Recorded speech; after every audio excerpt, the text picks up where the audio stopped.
Kahit nakabakasyon, working pa rin kami ng asawa ko. Pero ang bonus lang talaga dyan ay yung refreshing at magandang view.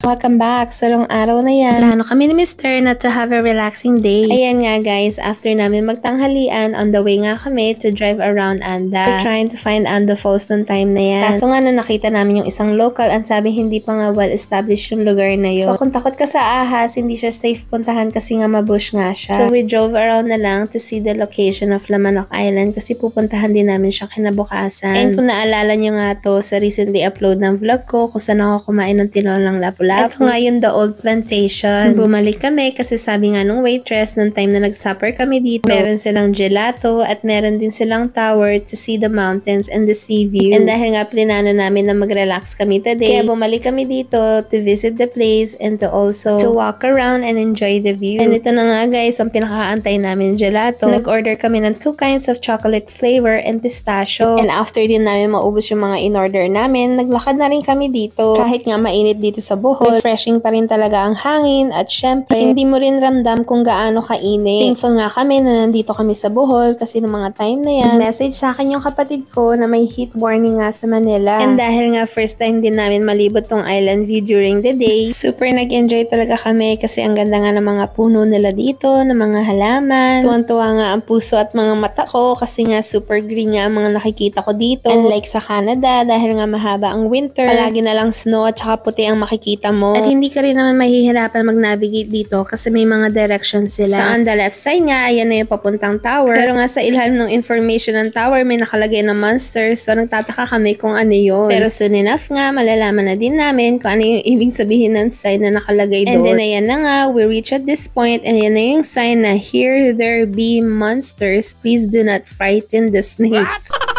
After nga namin mabasa yung sign, ayaw na nga sumama ng asawa ko. At naghanap ako ng mapagtatanungan, ayan nga si kuya. Ang sabi naman niya wala. Pero kung nakikita niyo naman kung gaano kalaya ang distansya ng asawa ko sa akin. Kasi nga sobrang takot talaga siya sa ahas at ayaw na nga niya talagang tumuloy. At kung makikita niyo nga siya dyan habang naglalakad, hawak-hawak niya yung pocket knife niya.